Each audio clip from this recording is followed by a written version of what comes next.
गांव के किनारे एक पुरानी वीरान हवेली थी। लोग कहते थे कि वहां एक भूतनी का वास था जो रात के अंधेरे में लोगों को डराती थी।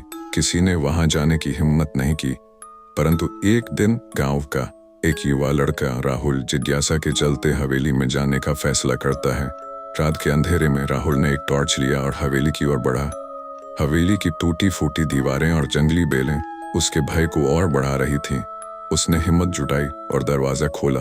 दरवाजा चरमराया और वह अंती अंदर गुप्त अंधेरा था। उसने टॉर्च ऑन की और चारों ओर देखा। हवेली में पुराने फर्नीचर और धूल मिट्टी के सिवाय कुछ नहीं था, परंतु एक कोने में एक पुराना आईना रखा था। आईना धूल से ढका हुआ था, परंतु उसमें एक अजीब सी चमक थी। राहुल ने अपनी टॉर्च आईने पर डाली और अचानक से उसे ऐसा महसूस हुआ जैसे कोई उसके पीछे खड़ा है। राहुल ने मुड़कर देखा, पर वहां कोई नहीं था। उसने फिर से आईने में देखा और इस बार उसने आईने में एक औरत की परछाई देखी। वह डर से कांपने लगा, परंतु हिम्मत करके उसने पूछा, कौन हो तुम?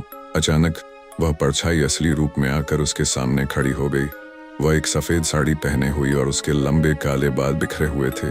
उसकी आंखें खून जैसी लाल थीं और उसका चेहरा पीला और भयानक था। उसने राहुल की ओर इशारा किया और बोली, तुम्हें यहाँ नहीं आना चाहिए था। अब तुम कभी यहाँ से जा नहीं पाओगे।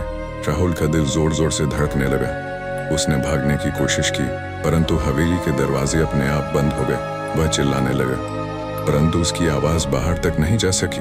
वह भूतनी धीरे धीरे उसके पास आई और उसके कान में फुसफुसाई, अब तुम हमेशा के लिए मेरे साथ रहोगे।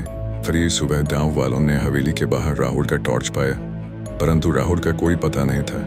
उन्होंने हवेली में खोजबीन की, परंतु वहां सिर्फ एक पुराना आईना और हवेली की वीरान दीवारें थीं।